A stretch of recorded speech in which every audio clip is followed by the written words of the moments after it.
कीमती वक्त के लिए हम खुदा की शुक्रगुजारी करते हैं जिसने हमें ये मौका दिया, वक्त दिया कि हम उसके हुजूर इकट्ठे हों और उसके नाम को इज्जत और जलाल दें। खुदा का बहुत शुक्र और सबके जो है खुदा जो आप सबको सलामत रखे और मसीह यीशु की सलामती आप सबके साथ हो। आज हम देखते हैं इन दिनों में पहले हमने मदर्स डे मनाया, फिर अभी कुछ सोशल मीडिया पे ऐसे हैप्पी ब्रदर्स डे के मैसेज भी आते रहे, लेकिन आज खुदा के रूह ने जो है मुझे सिखाया है कि अगला जो इतवार आ रहा है, कमिंग संडे जो है, उसमें हम ईद पेंटिकोस्ट की ईद मनाएंगे। तो मैंने सोचा और खुदा के रूह ने कहा कि ईद पेंटिकोस्ट पर बात की जाए। इससे पहले कि मैं ईद पेंटिकोस्ट पे बात करूं, मैं अपना जो आयत है पाक कलाम में से मुकाशफा उसका 3 बाब उसकी 27 आयत से शुरू करूंगा।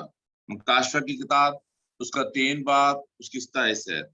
पाक कलाम में लिखे, देख मैं दरवाजा पर खड़ा हुआ खटखटाता हूँ, और जो कोई मेरी आवाज सुनकर दरवाजा खोलेगा तो मैं उसके पास अंदर जाकर उसके साथ खाना खाऊंगा और वो मेरे साथ।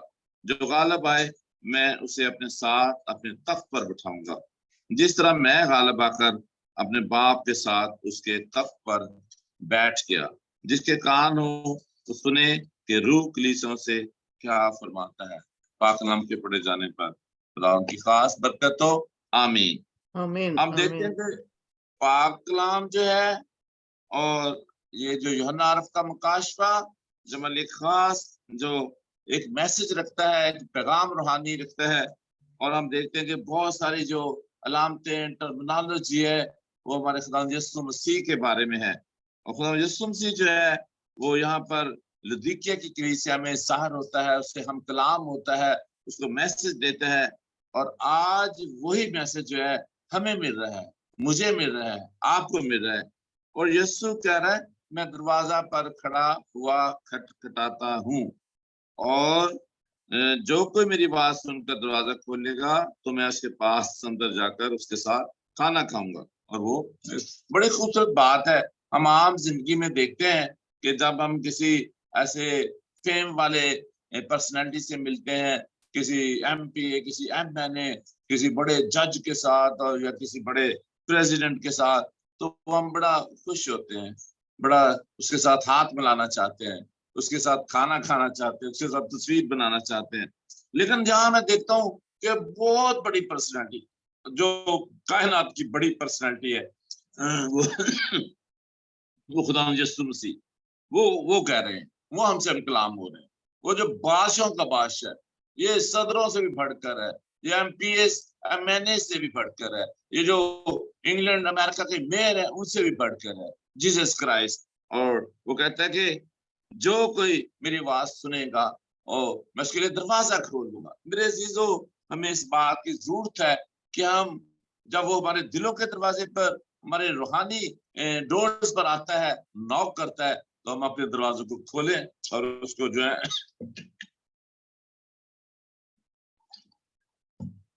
अंदर आने दें, उसको अपने अंदर आने दें। उसके लिए अपने घरों के दरवाजे खोल दे, उसके लिए अपने दिलों के दरवाजे खोल दे। और बहुत खूबसूरत कलाम है यहाँ पर कि वो कहता है कि जो गालिब आए मैं उसे अपने साथ अपने तख्त पर बिठाऊंगा। आज कौन हुकूमत नहीं करना चाहता, कौन जो है एक बड़ी सीट नहीं चाहता, कौन जो है सदर नशीनी की कुर्सी नहीं चाहता। बहुत सारे लोग हैं जो चाहते हैं, और वो कब होगा? जब हम खुदा यीशु मसीह को कबूल करेंगे और सारी बातों पर गालिब आएंगे। शैतान क्या करता है? शैतान हमें भटकाता है, शैतान हमें बीमार करता है, शैतान हमें तंग करता है, शैतान हमें परेशान करता है। और बाज बात हम देखते हैं शैतान में बड़े बड़े ऐसी चीजें दिखाता है, सर्द बात दिखाता है। और जैसा मैंने देखा मत्ती रसूल की इंजील में भी कि खुदा यीशु मसीह को हैकल के किनारे पर ले गया। लेकिन हमें क्या करना है? इन सारी चीजों से बाज रहना है और हम सारी चीजों पर गालिब आना है। फिर क्या होगा?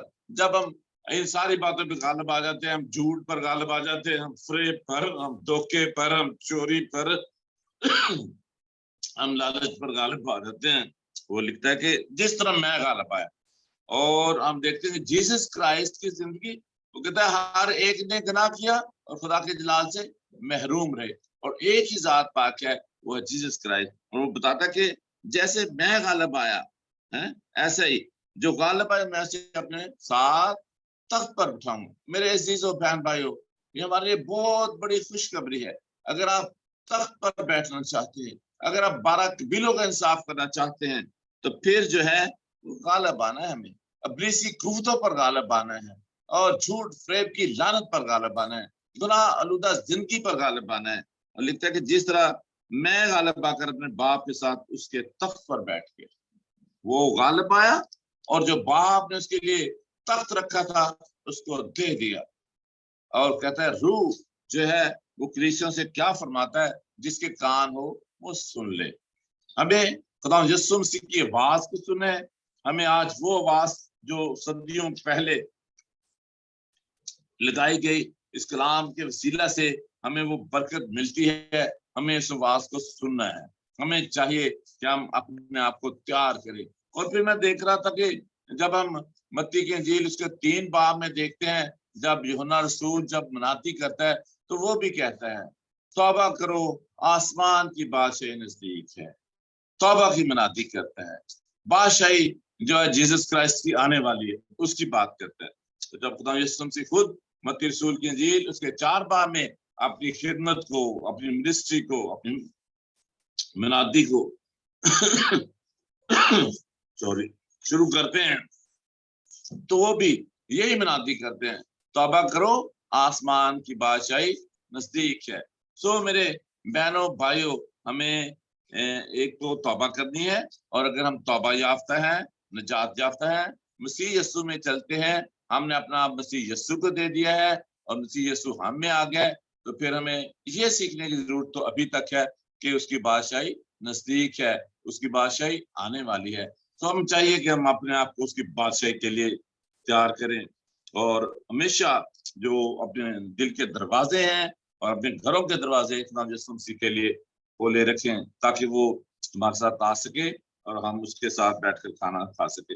और फिर हम देखते हैं अमाल की किताब में उसका 2 बाब, जब हम ईद पेंतीकोस्त की बात करते हैं, तो सब जानते हैं कि पेंतीकोस्त के मानी 50, और खुदा यीशु मसीह जब 40 दिन बाद आसमान पर ठाए जाते हैं और तीसरे दिन मुर्दों में से जी उठते हैं, और 40 दिन तक वो मुख्तलिफ शिगिर्दों से, लोगों से, और जो मरियम मगदलीनी ऐसी खवातीन से मिलते हैं, उनको नजर आते हैं, उनसे बातें करते हैं, और फिर वो 40 दिन जब पूरे होते हैं तो वो ईद सऊद हम मनाते हैं, वो जिंदा आसमान पर ठाए जाते हैं, और जो लोग उन्हें देख रहे होते हैं उनसे वो वादा करते हैं कि जिस तरह मैं आसमान पर जा रहा हूँ, इसी तरह तू मुझे फिर आते देखोगे। जैसे हम बात करते हैं कि आसमान की बादशाही नजदीक है, तो खुदा यीशु मसीह ने, जीसस क्राइस्ट ने हमसे ये वादा किया था, हमें ये बताया था कि जिस तरह मैं आसमान पर जा रहा हूँ, इसी तरह आप मुझे आते देखेंगे, और मैं तुम्हारे लिए एक मददगार भेजूंगा, रूल कुस। हम रूल कुस की बात करते हैं। जब हम ईद पेंतीकोस्त मनाते हैं, हम रूल कुस पाते हैं। हम देखते हैं कि वो जमायत जो 120 लोगों की जो एक घर में जमा थी, जब इब्तदाई कलीसिया बनती है, जब चर्च नहीं था, चर्च बिल्डिंग नहीं थी, तो वो लोग बैठे घर में इकट्ठे यकदिल होकर एक जगह पर दुआ कर रहे थे। और मैं नहीं समझता कि वो उन्होंने थोड़ा टाइम के लिए दुआ की होगी, आधे घंटे के लिए दुआ की होगी या 15 मिनट, मैं मुझे ऐसा लगता है कि उन्होंने बहुत एक टाइम पीरियड दुआ की होगी, इकट्ठे होकर बहुत टाइम उन्होंने दुआ में गुजारा होगा और दुआ करते रहे होंगे। और जब वो दुआ कर रहे थे 120 लोग, तो वो मुख्तलिफ इलाकों से थे, आप सब जानते हैं, और मुख्तलिफ इलाकों से थे, मुख्तलिफ जबानें बोलते थे, लेकिन जब वो बोलते थे तो हर किसी को अपनी जबान जो है वो सुनाई देती थी। उन पर रूल कुछ नाजिल हुआ था, इसलिए वो यकदिल हो गए थे, एक जगह पे जमा हो गए थे, वो मुत्फिक और मुत्तहिद हो गए थे। आज हमारी कलीसियों को मुत्तहिद, इत्तेहाद और यूनिटी की जरूरत है, हमें यूनिटी की जरूरत है। और फिर हम क्या देखते हैं, रूल कुछ नाजिल होता है, फिर हमें वो दिल मिलता है जो खुदा यीशु मसीह का दिल है, फिर हम नरम दिल हो जाते हैं, हम अपने जो मनफी रवैये हैं उनको तर्क कर देते हैं। और फिर हम देखते हैं कि जब वो बड़े जोर से दुआ कर रहे होंगे, मैं देखता हूँ कि अगर हमारा घर या ये कमरा ऐसे 120 लोगों से भरा हो, और ऊंची ऊंची आवाजों में दुआ करना शुरू कर दें और खुदा यीशु मसीह को पुकारना शुरू कर दें, रूल कुछ को पुकारना शुरू कर दें, रूल कुछ मांगना शुरू कर दें, तो वहां पर रूल कुछ जो है नाजिल होगा। और फिर हम क्या, और लोग क्या करते हैं, गली मोहल्ले के पड़ोसी जो हमसाए जो है, वो कहते हैं ये शोर कर रहे हैं, शायद इन्होंने ताजा मैं पी ली है, इनको अपना आप पता नहीं है, और जैसे चिल्लाते हैं, वाजे निकालते हैं, ताकि उनकी जुबान भी उनको समझ नहीं आ रही थी। लेकिन जो 120 लोग बैठे थे, उनको सारी बातें समझ आ रही थी कि वो खुदा की बातें कर रहे हैं, उसके जी उठने की बातें कर रहे हैं, उसके दोबारा आने की बातें कर रहे हैं, और वो समझ रहे थे कि वो क्या बोलते हैं। ठीक है, तो वो खुदा के जो थे बड़े बड़े काम पाक कलाम में लिखा है, यहाँ माल की किताब उसका 2 बाब उसकी 11वीं आयत में, मगर अपनी अपनी जुबान में उनसे खुदा के बड़े बड़े कामों का बयान सुनते थे। आज मेरे अजीजों, हमें भी ये जरूरत है कि हम खुदा के बड़े बड़े कामों का बयान करें, किस तरह खुदा ने बड़े जोरावर हाथ से बड़ी कुदरत के साथ कौम बनी इसराइल को फिरौन की गुलामी से निकाला, बहरे कुलजम को 2 हिस्से कर दिया और सारी कौम को पार किया। खुदा उनका बहुत बड़ा काम है, बहुत बड़ा काफिला था, बहुत बड़ा कारनामा था। और फिर हम के आगे हम खुदा यीशु मसीह के बड़े बड़े काम देखते हैं, जब वो लाजर को जिंदा करता है, जब वो अंधों को बनाई देता है, जब वो लंगड़ों को चलाता है, जब वो हवाओं के रुख तब्दील कर देता है, उस नाम में, यीशु नाम में कुदरत पाई जाती है। और ये लोग हम देखते हैं यहाँ अमाल की किताब में, जब हम सीखते हैं और खुदा का कलाम जब हमसे बोलता है, तो बताता है कि वो लोग जब दुआ कर रहे थे, तो खुदा के बड़े बड़े कामों का बयान जो है लोगों को सुनने में आया, और सब लोग हैरान हो गए, समझे कोई ताजा मैं के निशा में। लेकिन अब देखते हैं कि पतरस रसूल बताता है, तो खड़ा होता है, लोग कहते हैं यहूदिया यरूशलेम के सब रहने वालों, कान लगाकर मेरी बात को सुनो, जैसा तुम कहते हो वैसा नहीं है, जैसा तुम समझते हो वैसा नहीं है। क्योंकि ये वो बात है कि योएल नबी ने जो फरमाई थी, या वो योएल नबी का रेफरेंस देता है कि 17वीं आयत में, अमाल की किताब उसका 2 बाब 17वीं आयत में पाकला में लिखा है, खुदावंद फरमाता है कि आखिरी दिनों में ऐसा होगा कि मैं अपनी रूह में से हर बशर पर डालूंगा, और तुम्हारे बेटे और तुम्हारी बेटियां नबूवत करेंगी, और तुम्हारे जवान रोया देखेंगे, और तुम्हारे बुढ़े ख्वाब देखेंगे। और मैं ये कहना चाहूंगा, my dear friends, brothers, dear sisters, आखिरी अजाम है, आखिरी दिन है, हम देखते हैं कि आखिरी जमाने में से हम गुजर रहे हैं, यीशु आने वाला है, उसकी बादशाही नजदीक है। हम देखते हैं कि पाक में लिखा कि जब आखिरी दिन होंगे, फिर वबाएं आएंगी, कहत पड़ेंगे, जलजले आएंगे, तूफान आएंगे, और हम सारी बातें जो है दुनिया में देखते हैं, मौसमियाती तब्दीली, ग्लोबल चेंज, लड़ाइयां झगड़े, सल्तनतें, कौमें एक दूसरे पर चढ़ाई करती हैं, खानदानों में, बहन भाइयों में रंजिशें, लड़ाई और झगड़े हैं, नफरतें हैं, लोग बीमारी का, लोग कहत साली का शिकार हैं, लोग महंगाई का शिकार हैं, लोग हर तरह की अफरा तफरी में पड़े हुए हैं। और आखिरी दिनों में ऐसा होगा कि वो कहते हैं मैं अपनी रूह हर बशर पर डालूंगा। आज हमें जरूरत है इस बात की कि हम में से हर कोई एक लीडर बनकर उठ खड़ा हो, एक ऐसे दुआ करने वाला उठ के खड़ा हो, जो दूसरों के लिए शिफा का, दूसरों के लिए बरकत का वसीला बन सके। पाक कलाम में मैं अपनी रूह हर बशर पर डालूंगा। यहाँ पर ये नहीं क्योंकि बहुत बड़ा पास्टर है, कोई बहुत बड़ा बिशप है, या उसका रुतबा, और या वो बहुत बड़ा चेयरमैन है, वो खुदावंद का कलाम सबके लिए है। खुदावंद की जो ब्लेसिंग है वो सबके लिए है। वो कहते हैं मैं हर एक बशर पर अपनी रूह डालूंगा, और तुम्हारे बेटे और तुम्हारी बेटियां नबूवत करेगी। तो ये वक्त आने वाला है, कोई भी हम में से उठ खड़ा हो सकता है। और मैं जब ये मदर्स डे पर दबूरा की बात कर रहा था, तो मैं कह रहा था कि देखो दबूरा जो है वो अपनी कौम की खातर उठ खड़ी हुई। उस वक्त भी याबीन बादशाह ने 20 साल तक जो था वो कौम इसराइल पर अपना हिसार रखा, 20 साल तक उनके कब्जा में रही, और केनानियों के। और उस अजाम में फिर खुदा जो है दबूरा पर खुदा का रूह आता है, दबूरा उठ खड़ी होती है और बताती है कि देखो किस तरह जो कौम है अंदरूनी खलफशार का शिकार है, बाहर से भी उनको तंग किया जाता है, अजियतें मिलती हैं और दुख मिलते हैं।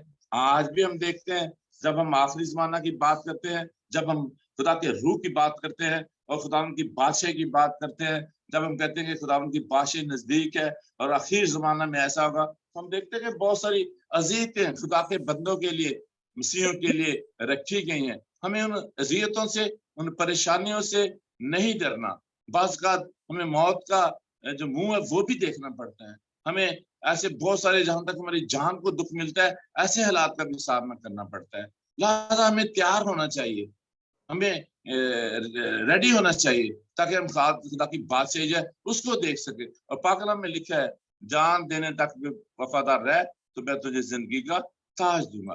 अगर आप जिंदगी का ताज हासिल करना चाहते हैं, अगर आप हमेशा की जिंदगी हासिल करना चाहते हैं, अगर आप उस के साथ जो है गालिब आकर उसके तख्त पर बैठना चाहते हैं, जो खुदा ने तख्त अपने बेटे यीशु मसीह को दिया है, तो फिर जो है हमें हर एक चीज के लिए उसकी बादशाही के लिए तैयार होना है और अपने आप को खुदा यीशु मसीह के हुजूर झुकाना है, सरेंडर करना है, झुकना है और पूरे दिल से उसको कबूल करना है, ताकि वही खुदावंद है, वही यीशु मसीह है। और पाक कलाम में लिखा है, खास जमीन पर, खा आसमान पर, खास जमीन पर, खास जमीन के नीचे हर एक घुटना जो है उसके नाम पर झुकेगा। सो मेरे जीजो, आए हम अपने आप को तैयार करें उसकी बादशाही के लिए, उसके काम के लिए, उसकी लीड, उसकी कौम की गल्ला बानी के लिए।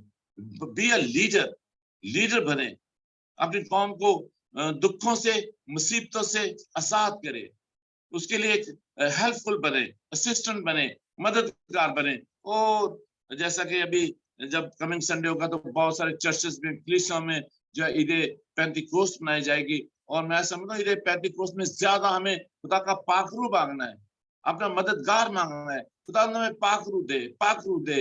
अगर अभी तक हम इस ब्लेसिंग से खाली हैं और यह ब्लेसिंग हमको नहीं मिली, जरूर है हम रोजे में रहें, हम दुआ में ज्यादा टाइम गुजारें, हम पाकलम पढ़ने में ज्यादा टाइम गुजारें, ताकि हम पाकरू को हासिल कर सके और पाकरू की रहनुमाई में है फिर हम अपनी जिंदगी बसर करें, अपने लिए, अपने खानदान के लिए और दूसरों के लिए जो है बरकत का वसीला बन सके। खुदावंद इस कलाम के वसीला से आप सबको और मुझे भी बरकत दे। आमीन।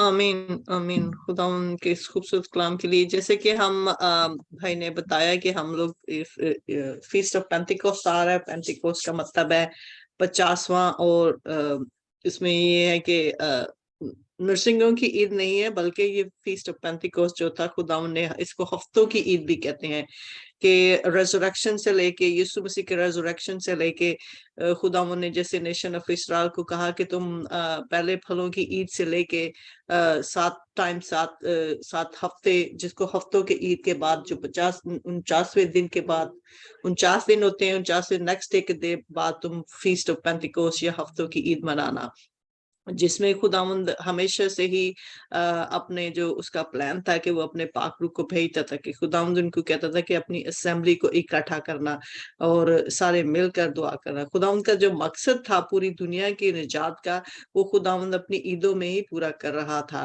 हम सबको इसको गहराई में देखें तो यीशु मसीह के 40 दिन तक वो जमीन पर रहा, और जब वो आसमान पर उठाया गया तो उसके 50वें दिन बाद, यीशु मसीह की रेजरेक्शन के बाद, यीशु मसीह ने 50वें दिन, जो कि फीस्ट ऑफ पेंटिकोस्ट का दिन था, जो हफ्तों की ईद थी, जिसको शाहवोत भी कहते हैं, उसमें खुदावंद ने अपने रूह को भेजने का वादा किया था। तो उसमें खुदावंद ने उस असेंबली को, जिसको खुदावंद असेंबली कॉल करता था होली, उसको उसने चर्च में कन्वर्ट कर दिया। तो बेसिकली जो फीस्ट ऑफ पेंटिकोस्ट का मतलब है कि खुदावंद का रूह जो आसमान से, खुदावंद अपनी दुल्हन से मुलाकात करता है। ये खुदावंद का अपॉइंटेड टाइम है, होली टाइम है, जिसमें वो आता है। और ये हमारे जो दिन बाइबल के हिसाब से ये अलाइन है, जिस तरह हम चल रहे हैं। तो खुदावंद का ये जो फीस्ट है, इसमें खुदावंद का मकसद है, खुदावंद ने चर्च को पैदाइश दी।